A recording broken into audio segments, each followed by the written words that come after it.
രാഹുൽ ഗാന്ധി ഒരു യഥാർത്ഥ നക്സലേറ്റ് ആണ്. അതുപോലെ തന്നെ നമ്മുടെ നാട്ടിലെ ദളിത്, ആദിവാസി, OBC വിഭാഗത്തിൽപ്പെടുന്ന ആൾക്കാർക്കൊക്കെ ശത്രുക്കളായിട്ട് നിൽക്കുന്നത് കോൺഗ്രസ്സുകാരാണ്, അതുപോലെ രാഹുൽ ഗാന്ധിയാണ്.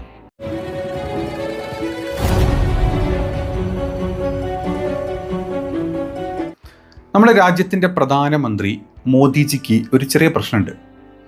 പുള്ളിനെ പൊതുവെ ആൾക്കാർ പറയും ഭയങ്കര സൗമ്യനാണ്, ഒരു മുഖത്തടിച്ചു കഴിഞ്ഞാൽ മറ്റേ മുഖം കാണിച്ചു തരും, ഭയങ്കര പാവാണ്, നല്ല മനുഷ്യനാണ്, സൗമ്യനാണ്, ഭയങ്കര നല്ല ചിരിയാണൊക്കെ പറഞ്ഞുകൊണ്ടേയിരിക്കും. പക്ഷേ ഒരു ഒരു ഒരു തെരഞ്ഞെടുപ്പ് വരുന്ന സമയത്ത്, അതിൻ്റെ ഒരു പ്രചാരണം വരുന്ന സമയത്ത്, അത്തരത്തിലുള്ള സമ്മേളനങ്ങളിലും പരിപാടികളിലും പുള്ളി പോയി കഴിഞ്ഞാൽ പുള്ളിയുടെ അകത്തുള്ള യഥാർത്ഥ സ്വഭാവം പുറത്തോട്ടങ്ങ് ചാടും.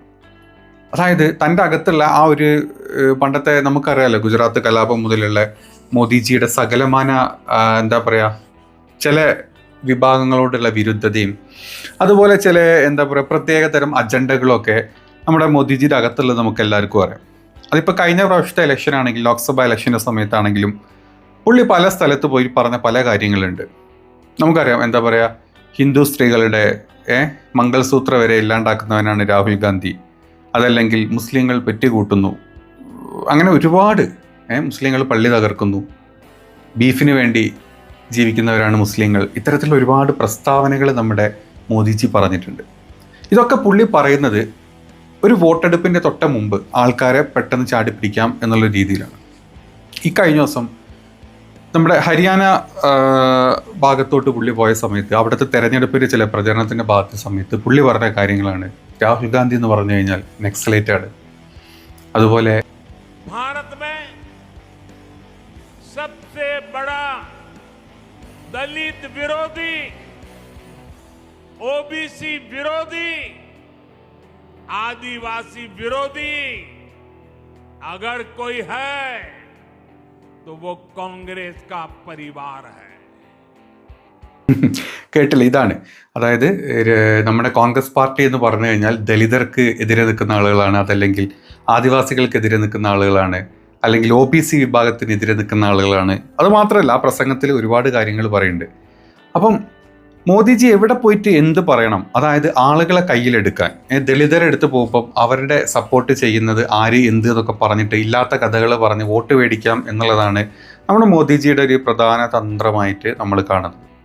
മോദിജി ഇതുപോലെ പോയി സംസാരിച്ച സ്ഥലങ്ങളിലെല്ലാം BJP 8 നില പൊട്ടും ചെയ്തിട്ടുണ്ട്. കഴിഞ്ഞ പ്രാവശ്യമാണെങ്കിലും അയോധ്യയിലാണെങ്കിലും, പിന്നെ ഇവർ പറഞ്ഞ എന്താ പറയുക, മോദിജി രാഹുൽ ഗാന്ധി മറ്റേ ഈ മംഗൾസൂത്ര പറഞ്ഞ സംഭവങ്ങളൊക്കെ ഇല്ല, ആ മണ്ഡലങ്ങളിലൊക്കെ BJP 8 നില പൊട്ടുക ചെയ്തിരുന്നത്. അപ്പം മോദിജിയുടെ ഒരു പൊതുതന്ത്രമാണിത്, ഈ രാഹുൽ ഗാന്ധിനെ കുറ്റം പറയാം. പ്രത്യേകിച്ച് ഈ മോദി 3.0 എന്നും പറഞ്ഞിട്ട് ആൾക്കാർ ഇങ്ങനെ ഭയങ്കരമായിട്ട് സംസാരിക്കുമ്പം യഥാർത്ഥത്തിൽ രാഹുൽ ഗാന്ധിയുടെ ഒരു 2.0 ഇപ്പോൾ എല്ലാവരും കണ്ടുകൊണ്ടിരിക്കുന്നു. രാഹുൽ ഗാന്ധി എന്ത് പറഞ്ഞാലും അതിപ്പം ട്രെൻഡിങ്ങിലോട്ട് വരുന്നു. രാഹുൽ ഗാന്ധി എന്ത് പറഞ്ഞു കഴിഞ്ഞാലും BJP ഗവൺമെൻറ്റും അതുപോലെ തന്നെ BJP നേതാക്കളുടെയും കാല് വിറച്ചു തുടങ്ങുന്നു. അവർക്ക് നിക്കപ്പുറത്തില്ല, ഓടുന്നു, ചാടുന്നു, പിടിക്കുന്നു, എതിർക്കുന്നു. ഭയങ്കര രസമാണ്. ആ രീതിയിലാണ് മുന്നോട്ട് പോകുന്നത്. അതുമാത്രമല്ല, രാഹുൽ ഗാന്ധി അമേരിക്കയിൽ പോയി വന്ന സമയം മുതൽ BJP നേതാക്കൾ തിരിഞ്ഞും മറിഞ്ഞും ഇറങ്ങിയിരിക്കുകയാണ്. അവർ പറഞ്ഞ കാര്യങ്ങളാണ് ഭയങ്കര രസം. ഇതുവരെ BJPയുടെ ആൾക്കാർ മിണ്ടാറുണ്ടായിരുന്നില്ല. ഇവർക്ക് ഇപ്പം മറ്റേ ഈ മൂട്ടിൽ തീ പിടിച്ച പോലെ. राहुल गांधी इस देश का नंबर प्रथम आतंकवादी है. राहुल गांधी की वहां पर जुबान काटनी चाहिए, जो काटेगा उसको मैं 11 लाख का इनाम मेरी तरफ से दूंगा. आने वाले टाइम में तेरा भी वो हाल होगा राहुल गांधी, जो तेरे दादी का हाल है. देश का सबसे बड़ा दुश्मन जो जिसको लानना चाहिए एजेंसीज को, वो आज राहुल गांधी है. ये गांधी परिवार पे अटैक क्यों करते हैं? हम लोकतंत्र के लिए लड़ते हैं और सालों से लड़ रहे हैं. जान दी है मेरे परिवार ने. मेरी दादी को 32 നിങ്ങൾ കേട്ടില്ലേ? അതായത് ഒരു BJP MLA പറയുന്നു, രാഹുൽ ഗാന്ധിയുടെ നാവറത്ത് നിന്നാൽ 11 ലക്ഷം ഉറുപ്പിക ഞാൻ തരും. മറ്റൊരു BJP നേതാവ് പറയുന്നു, നിന്റെ മുത്തശ്ശി ഇന്ദിരാഗാന്ധിക്ക് വരുന്ന അതേ എന്താ പറയുക അനുഭവം തന്നെ നിനക്കുണ്ടാവുന്നു. മറ്റൊരു കേന്ദ്ര മന്ത്രി, BJPയുടെ മന്ത്രി പറയുന്നു, രാഹുൽ ഗാന്ധിയാണ് ഇന്ത്യ കണ്ട ഏറ്റവും വലിയ തീവ്രവാദി. അപ്പോൾ രാഹുൽ ഗാന്ധിയുടെ ഒരൊറ്റ അമേരിക്കൻ സന്ദർശനം കഴിഞ്ഞപ്പോഴേക്കും ഇത്രയും BJPക്കാർക്ക് സഹിക്കാൻ പറ്റുന്നില്ല. അത് രാഹുൽ ഗാന്ധി സ്കോർ ചെയ്യുന്നത് കണ്ടിട്ട് ഇവന്മാരുടെ ആ തനി സ്വരൂപം പുറത്തോട്ട് വരികയാണ്. രാഹുൽ ഗാന്ധി US പോയിട്ട് എന്താണ് പറഞ്ഞത് എന്നുള്ളത് ആ ലാംഗ്വേജ് കേട്ട് മനസ്സിലാക്കാനുള്ള അത്ര ബോധമൊന്നും ഈ സംഖ്യകൾക്കില്ല. അതിൻ്റെ പൊരുൾ എന്താണ്, ഈ പറഞ്ഞതിൻ്റെ അർത്ഥം എന്താണ്, അതൊന്നും ആർക്കും ഒരു സംശയവുമില്ല. അത് വളച്ചൊടിച്ച് അതിനെ വർഗീയപരമായിട്ടും മറ്റ് വംശീയപരമായിട്ടും അങ്ങനെ പല തലത്തിലോട്ട് തിരിച്ചു വിടാൻ നോക്കുന്നതാണ് നമ്മുടെ BJP-ക്കാർ. അവർക്ക് വേറെ ഒന്നും അവർക്ക് അറിയില്ല എന്താണ് ഇയാൾ പറഞ്ഞത്. ഇയാൾ അവിടെ പോയിട്ട് പറഞ്ഞിട്ട് ആൾക്കാർ എന്തിന് കൈയടിക്കുന്നത്, അല്ലെങ്കിൽ ലോക മാധ്യമങ്ങൾ എന്തിന് ഇതിനെ സപ്പോർട്ട് ചെയ്യുന്നതിനുള്ള ചിന്തിക്കാനുള്ള കഴിവ് തലച്ചോറ് ഇവർക്കില്ല. അപ്പോൾ ഇവർ കിട്ടുന്ന സിക്ക് എവിടുന്നോ കിട്ടി, തലപ്പാവ് എവിടുന്നോ കിട്ടി, പിന്നെ അതവർ കണക്ട് ചെയ്തു. സിഖുകാർക്ക് തലപ്പാവ് വെക്കാൻ ഇന്ത്യ സമ്മതിക്കുന്നില്ല, തെറ്റല്ലേ എന്ന് ചോദിച്ചിട്ട്. അങ്ങനെ പല പല കാര്യങ്ങൾ. ഇന്ത്യയിൽ അൺഎംപ്ലോയ്മെൻ്റ് ആണ്, ഇന്ത്യയിൽ ജോലിയില്ല, തൊഴിലവസരങ്ങളില്ല. ചൈനയിൽ പ്രൊഡക്ഷൻ കൂടുന്നതുകൊണ്ട് അവിടെ ആൾക്കാർക്ക് തൊഴിലുണ്ട്. അത് അവിടെ ചെന്ന് പറഞ്ഞു, ചൈനനെ നന്നാക്കി പറഞ്ഞു, ഇന്ത്യനെ താഴ്ത്തി പറഞ്ഞു. ഇങ്ങനെ വിവരദോഷമായിട്ടുള്ള കാര്യങ്ങൾ മാത്രം വളച്ചൊടിച്ച് സംസാരിക്കാൻ മാത്രമേ നമ്മുടെ BJP നേതാക്കൾക്ക് അറിയുള്ളൂ. അവർ വെകിളി കൊണ്ട് ഓടി നടക്കുകയാണ് എന്ത് ചെയ്യണം എന്നറിയാണ്ട്. ഇതാണ് നമ്മുടെ നാട്ടിൽ ഇപ്പോൾ നടക്കുന്നത്. യഥാർത്ഥത്തിൽ രാഹുൽ ഗാന്ധിയുടെ 2.0 നമ്മൾ കണ്ടുകൊണ്ടിരിക്കുന്നത്. രാഹുൽ ഗാന്ധി സ്ട്രോങ് ആയിട്ട് പറയുന്ന ഓരോ കാര്യങ്ങളും സ്പഷ്ടമായിട്ട് വ്യക്തമായിട്ടും നിഷ്പക്ഷരായിട്ടുള്ള ആൾക്കാർക്കും കോൺഗ്രസ്സുകാർക്കും ലോകത്തിനും മനസ്സിലാക്കുന്ന രീതിയിൽ രാഹുൽ ഗാന്ധി സംസാരിക്കുന്നു.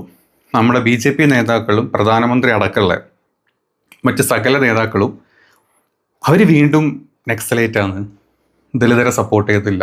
അതിൻ്റെ ഇടക്ക് എന്താ പറയുക, സെൻസസ്, അതായത് ജാതി സെൻസസ് കൊണ്ടുവരുന്നതിന് എതിരെയാണ്.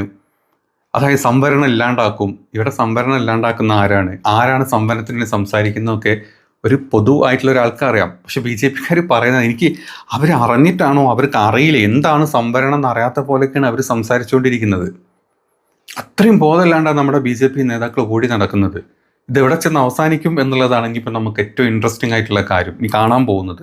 ഓരോ നിയമസഭാ തെരഞ്ഞെടുപ്പും മറ്റ് പല തെരഞ്ഞെടുപ്പും എത്തി ലാസ്റ്റ് 2029 അടുത്തോട്ട് ലോക്സഭ വരുമ്പോഴേക്കും നമുക്ക് മനസ്സിലാവും യഥാർത്ഥത്തിൽ മോദിജി ഈ പടുത്തുയർത്തിയ ഈ ഒരു ബലൂൺ ഉണ്ടല്ലോ, അതിൻ്റെ അകത്ത് ഇവർ കാണിച്ച് ബലൂണിൻ്റെ പുറത്ത് ഇവർ ഒട്ടിച്ച സ്റ്റിക്കർ എന്നൊക്കെ പറഞ്ഞു കഴിഞ്ഞാൽ വെറും ഓട്ടടയ്ക്കുന്ന സ്റ്റിക്കറുകൾ മാത്രമായിരുന്നു. അതൊരിക്കൽ പൊട്ടും എന്നുള്ളത് അന്നേക്കെ നമുക്ക് ആൾക്കാർക്ക് മനസ്സിലാവുള്ളൂ. അപ്പോഴേ അറ്റ്ലീസ്റ്റ് ഈ പറഞ്ഞ BJP സംഘികൾ ഇത് മനസ്സിലാക്കാൻ പോകുന്നുള്ളൂ. ഇതാണ് ഇപ്പോൾ യഥാർത്ഥത്തിൽ മുന്നോട്ട് നടന്നുകൊണ്ടിരിക്കുന്ന കാര്യങ്ങൾ. ഭയങ്കര രസമാണ്. ഈ രാഹുൽ ഗാന്ധി എന്തെങ്കിലും പറഞ്ഞു കഴിഞ്ഞാൽ ചാടി വരിക BJP-ക്കാർ. പറയുന്നതോ ശുദ്ധ മണ്ടത്തരും പൊട്ടത്തരും. അതുകൊണ്ട് തന്നെ നിങ്ങളൊക്കെ ഈ ന്യൂസ് കാണുന്നവരും ഇതൊക്കെ ഉണ്ടെങ്കിൽ നിങ്ങൾ കുറച്ചുകൂടെ ഈ പ്രാദേശിക ന്യൂസ് കാണുന്ന കൂടെ തന്നെ കുറച്ച് പുറത്തോട്ടല്ലേ, നമ്മുടെ സ്റ്റേറ്റിൻ്റെ അകത്ത് മാത്രമല്ല നമ്മുടെ ഇന്ത്യയിൽ മൊത്തം നടക്കുന്ന ന്യൂസുകൾ നിങ്ങൾ കണ്ടു നോക്കിക്കഴിഞ്ഞാൽ നമുക്ക് ചിരിയ വരിക. അതെല്ലാം അഭിപ്രായമുള്ളവർ കമൻറ്റ് ചെയ്യും.